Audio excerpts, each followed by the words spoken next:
CTV News with Lauren Stallone.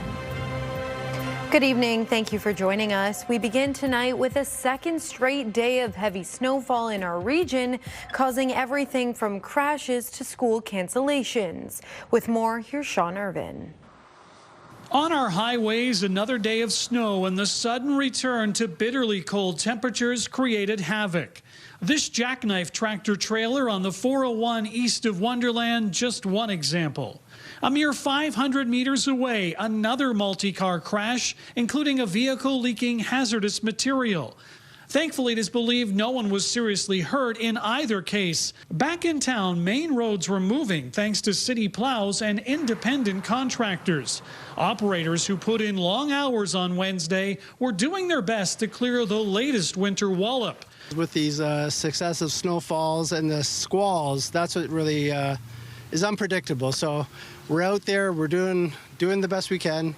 For the second day in a row, there were no classes in schools surrounding London as the snow kept falling. But in the city, it was classes as usual. But that does not mean things went smoothly. This school bus off the road in Byron, just one example of the challenging commute. There is no official word on injuries, but it's believed no one was hurt. Meanwhile, safety is a priority for crossing guard Betty Wade. Knowing city sidewalk crews were swamped, she cleared her corner with a shovel in one hand and her stop sign in the other. Are your arms a little sore? Yeah, a little bit. You ever seen snow like this so early in the school year? No, not like this. This is early, I think. Early or not, the snow had to go. Many used snow blowers. But not along Notre Dame Crescent, where a scoop shovel was the method of choice for John Capstick. Despite his dress, he's no fan of the snow. You love the wintertime? No. You're being honest? Yes. And as he works to clear his driveway, John both appreciates and fears the arrival of a city plow on his street. He's going to come by and plow me in. The annual Christmas tradition. Oh, yeah.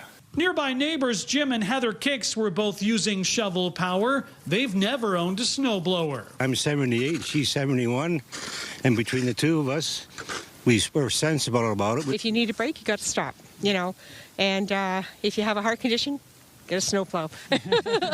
Because after all, if you can't beat Mother Nature, you might as well embrace her. It's a good old-fashioned winter. In London, Sean Irvin, CTV News. A similar story north of the city with off-lake streamers blanketing roadways with snow. As Scott Miller reports, it didn't take long for some areas to get buried. For several hours this morning and early afternoon, parts of Huron and Middlesex counties were pummeled with snow. Clinton, as an example, appeared to take the brunt of the Lake Huron streamer.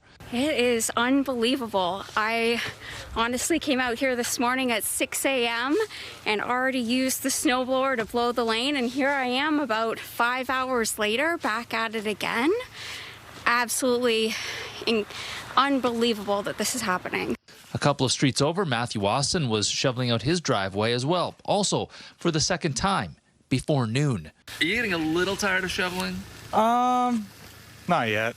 Nice. I'm sure if you come back in probably 2 hours, I might be, but... So far, so good. Yep, so far, so good. People may or may not know, but I actually live in Wingham, and today I was actually scheduled to head to London, and that doesn't happen very often. I made it all the way to Clinton thinking, clear sailing, I'm going to make it. But that's not going to happen. I am currently stuck in Vanastra, getting absolutely pummeled with snow. People are driving by with their four-way flashes on, and it is awful out. Streamers off of Lake Huron dumped up to 40 centimeters of snow on parts of our region last night and throughout today in Midwestern Ontario. That's on top of more than 100 centimeters that's fallen in the past 2 weeks alone. If this keeps up, it's going to be a long winter of moving snow. This is quite a winter, though. Yeah, and the accumulation so quickly is just... Police are asking motorists to drive to the conditions, lower your speed, because it can go from a sunny, beautiful snowscape 1 second to a whiteout blizzard with no lines to see on the road another. Winter is unpredictable, but being prepared with snow tires, scrapers, and an emergency kit can make all the difference when the road seemingly disappears in front of you. Came a little early and a little unexpected, but, I'm assuming now it's going to be a white Christmas. A positive outlook on a day where many were shaking their fist at Mother Nature. In Clinton, Scott Miller, CTV News. Sarnia police say they're looking for a driver who crashed into a pedestrian Tuesday night, then fled the scene. They've released video of the incident on social media and a warning some viewers may find it disturbing.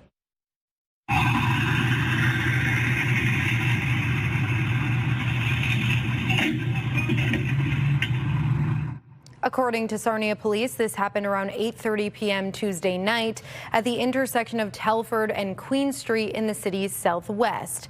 Police say the pedestrian is a 54-year-old man, and he was taken to hospital with non-life-threatening injuries. The driver who hit the pedestrian can be seen getting out of the vehicle, seemingly checking on the man, then getting back in the vehicle and driving away. According to police, they were driving a red or maroon Jeep SUV. Police say they've laid charges against a London man following a dramatic crash on Adelaide Street last month. Police released this dashcam video from November 26th.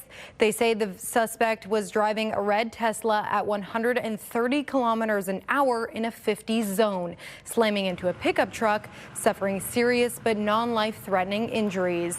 The other driver had minor injuries. Police say they've laid dangerous driving and street racing charges. A holiday concert at the LHSC Cancer Center today. It's an annual tradition dubbed Clinic Notes. With more on what it means for the hospital community, here's Rita Ismail.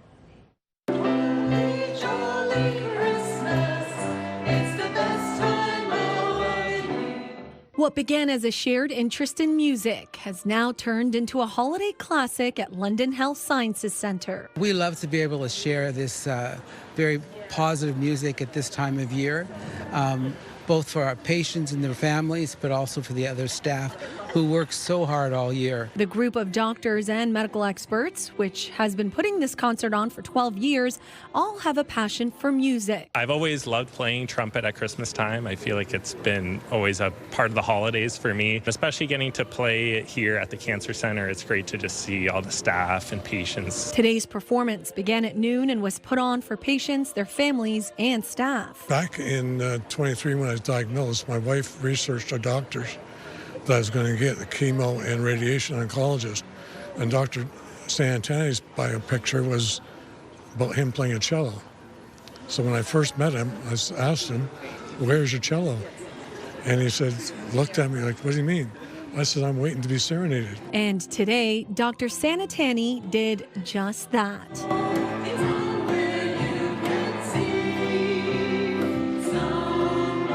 Rita Ismail, CTV News. The founder of London's Sunfest was honored in Ottawa today. Alfredo Cacha.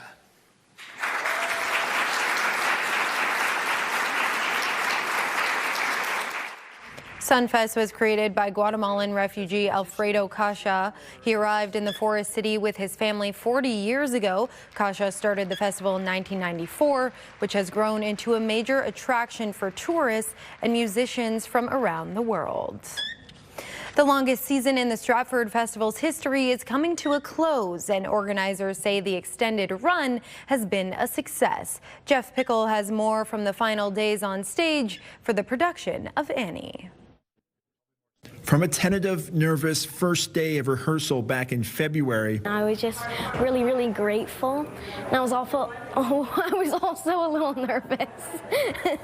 to the final week of production. But it's been so much fun to get to dive into the world of Annie and getting to really get into the holiday spirit. For the group of young actors who make up Annie and the Orphans at this year's Stratford Festival, it's been the opportunity of a lifetime. Really fun, really amazing, and everyone's so kind and sweet, and I also love performing. It's really fun to be on stage in front of the audience because they're so kind and they're always cheering so loud. And a chance to make a few new best friends forever. My favorite part of being in Annie is meeting new friends, and just this experience is really fun to do. With only 2 shows left, And it's so much fun, especially throughout our extension, to be able to bring this show to new audiences and to like see grandparents taking their children and to hear about what makes the show special for everyone. It's a mix of excitement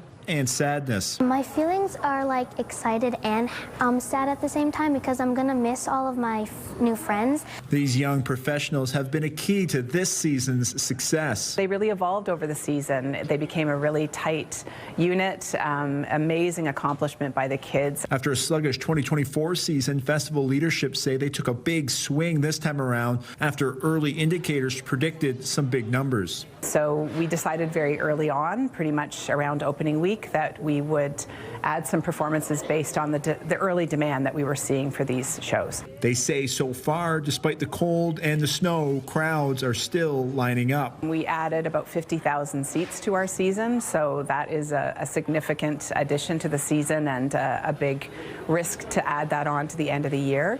But it's really paid off. And as the cast of Annie will soon leave the show behind. But now we're like besties for life. Like, I don't think anything can tear us apart. They take with them friendships and memories of a lifetime. Jeff Pickle, CTV News, Stratford. The London Knights were in Niagara Falls tonight, facing off against the Ice Dogs. Woolley with a feed. Wasselin sets it up. There's a shot. They score. Early in the third, the Knights were down 4-1, but Braden Clark gets hold of the puck and buries it in an attempt to keep the Knights alive. They went on to score one more after that, but it wouldn't be enough. The Knights lost 4-3 the final. They'll be back tomorrow night at Canada Life Place to take on the Saginaw Spirit. Coming up, worth the thrill, how one skydiver survived a heart-stopping incident.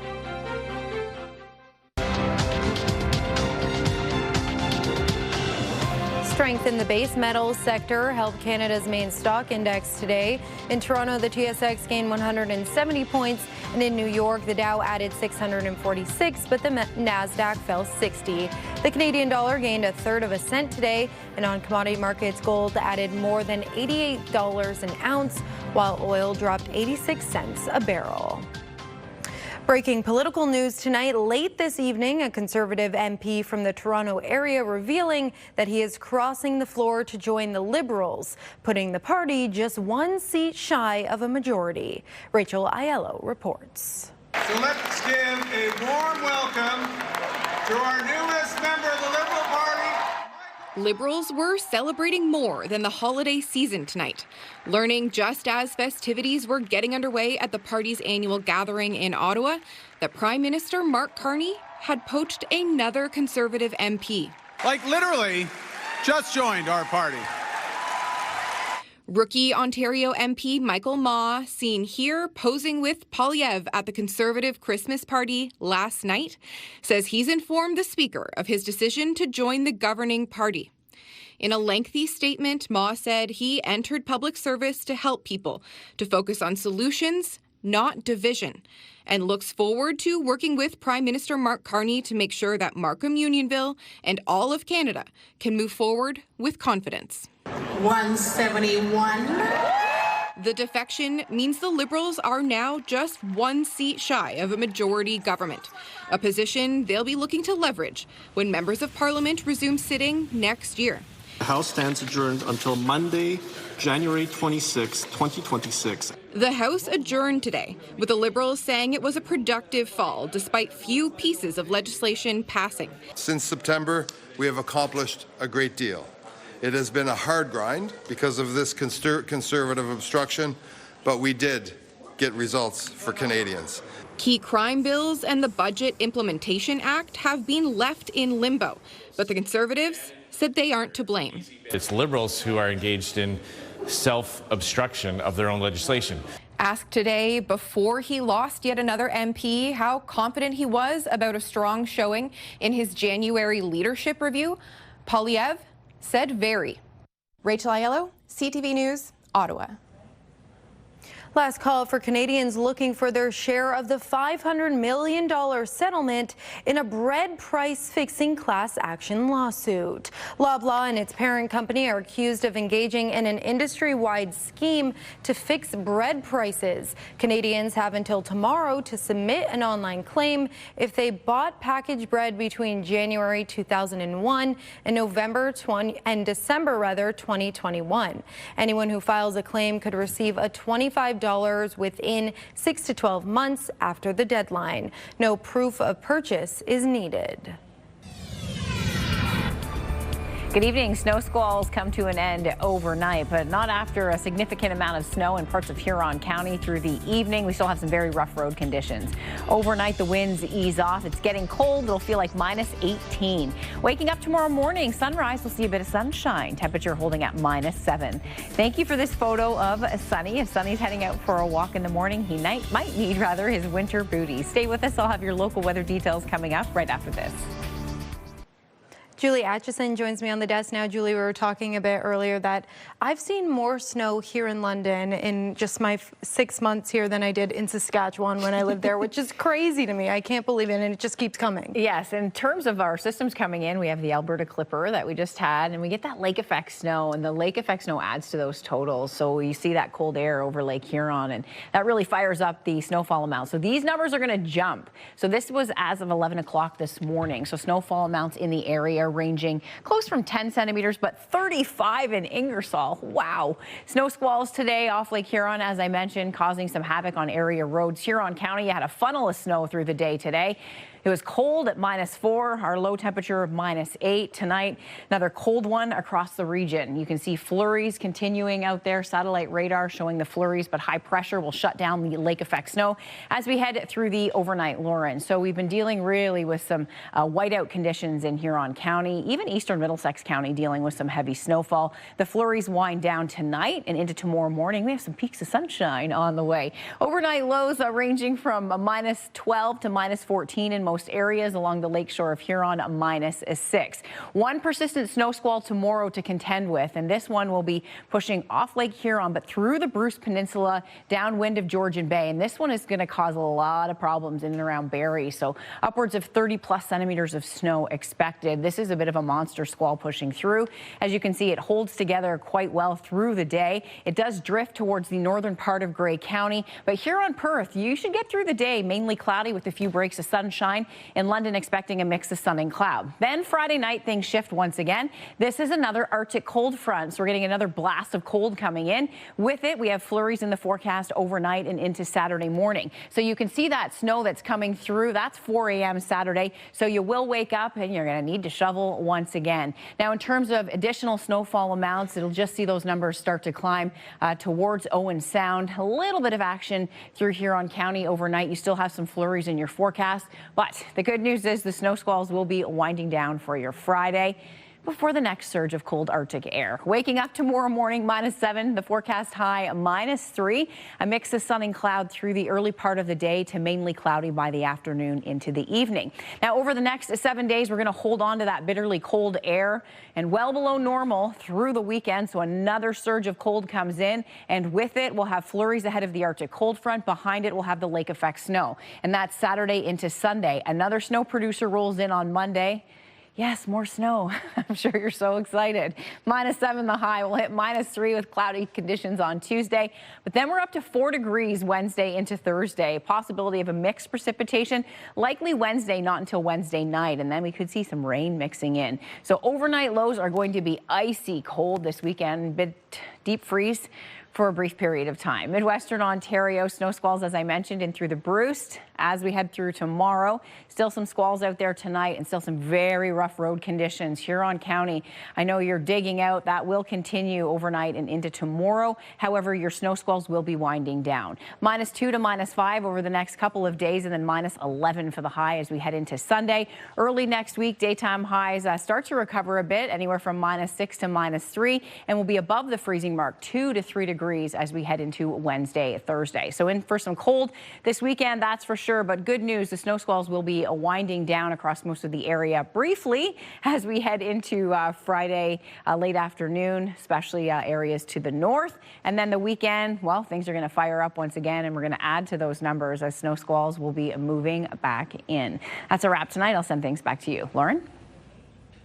Thanks, Julie. For people living in one Essex neighborhood, lights going up is far from the only way they mark the start of the holidays. It's also when a dozen giant snowmen take over the street. CTV's Travis Fortnum has more. Drive through this neighborhood on the north end of Essex and you'll see them right away. Identical 12-foot snowmen lined up across more than 40 front lawns. We're just going around town looking for lights, and we came into the neighborhood and we happened to notice all these similar snowmen everywhere, and it was just the coolest thing. The kids were just roaring laughing. This was no accident. What's become a subdivision-wide theme started as a quick convo between neighbors. Next thing you know, he's blowing up my phone, I'm blowing up his phone, and he goes, buddy, Debbie ordered 30 of them. From there, the snowman army spread house by house, quickly turning into something neighbors hope becomes an annual tradition. We know by the third, fourth year, it's going to boom, right? But right now, we got over 40 snowmen, 12 foot tall. Residents here say the appeal is simple, something cheerful for the kids and a moment of fun for anyone driving by. The neighborhood loves it, the kids love it, and that's what matters the most. And for Troy Labadie, that joy matters even more this time of year. What I want is just some Christmas spirit, some joy, some smiles, and a lot of people are going through a lot of hardship, and especially this time of year is very tough for a lot of people. So if we can put a smile on the face by them taking a look at a bunch of snowmen, we call it the Snowman Army, it's just an awesome thing. And it's already having that effect. I think it's wonderful. It shows a sense of community and togetherness. Merry Christmas! Travis Fortnum, CTV News. Starting tomorrow, Londoners can enjoy outdoor skating downtown. The rink at Victoria Park officially opens Friday at 6 p.m. with free admission. After that, it's open from 10 a.m. until 10 p.m., weather permitting. Meanwhile, the skate trail at Storybook Gardens is open for another season. Admission there is $5 for adults and $4 for kids. The Rotary Rink at Covent Garden Market is still closed, scheduled to open next month. The Toronto Zoo is promoting a new pair of its new residents. This is Blue and Jay, named after the Toronto Blue Jays. The Highland cattle were introduced to the public this morning at the zoo. The long-haired breed of domesticated cattle are known for their distinctive appearance, including a shaggy double coat protecting them from the cold. The Blue Jays sent their own animal ambassador to the introduction today, the team's mascot, Ace. To the devastated flooding in the western part of the country in BC's Fraser Valley, where more than 1,400 properties tonight are under evacuation orders or alerts. CTV's Andrew Johnson reports. In just minutes, this road was overtaken by water that surged across the U.S. border into Abbotsford. Everything was fine until about an hour ago, and then all of a sudden things it went crazy. The farms on the other side were next. A concrete business across the street rushed to get staff and equipment out. We're trying to get our cars out so we don't lose our cars. It's ugly. Police went door to door asking people to pack up and get ready to go. It wasn't long before those homes were surrounded. Nature is powerful and it will do whatever it wants, so the best we can do is hope. Hundreds more properties are under an evacuation order. Farmers trying to protect their animals moved pigs and cattle to higher ground. We have to make the call early because our road floods as well. So by the time we know that we have a problem in the barns, sometimes it's too late. So we took the proactive approach and moved the heifers out yesterday. I didn't sleep much at all. I mean, my dad was up half the night as well. Yesterday, the region was hammered with up to 140 millimeters of rain. That also led to rock slides. At one point, 4 different highways were closed, cutting off the Lower Mainland and Metro Vancouver from the BC interior. For many, this is all far too familiar. Catastrophic flooding here 4 years ago, the most costly disaster in BC history, is still fresh, and people wonder if enough resources are being put into prevention. Frustrating. yeah, I feel like more could be done. All of this water from the overflowing Nooksack River in Washington state is expected to peak sometime tonight. But officials warn this emergency isn't over just yet. And there is rain in the forecast starting tomorrow for the entire week ahead. Andrew Johnson, CTV News, Abbotsford, BC.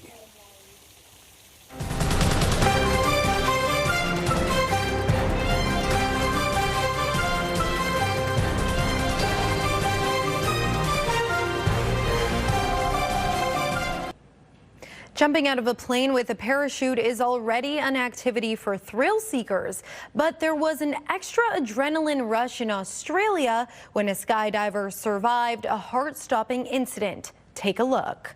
The skydiver, thousands of meters in the air, was pulled out of the plane when their reserve chute opened by accident, leaving them caught dangling in the air on the wing of the plane. In slow motion, you can see how the skydiver was flung backward, knocking another jumper with a parachute into free fall. What happens next is partly why Australian authorities released this video.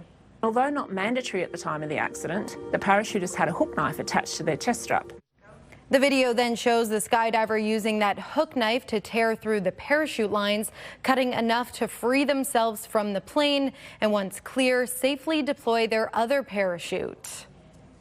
This investigation is also a reminder for pilots conducting parachute operations of the importance of wearing an emergency parachute. It appears a handle got snagged on the wing flap of the plane, activating the reserve chute. The plane's tail was also damaged by the incident, though the pilot managed to land it safely. Time magazine has selected the architects of AI as its 2025 Person of the Year. Time magazine says 2025 was the year when the potential of artificial intelligence roared into view with no turning back. Time has named a Person of the Year since 1927, and on several occasions it has named groups rather than individuals. That's our time tonight. Thank you for watching. We'll see you next time. I'm Lauren Stallone. Have a good night.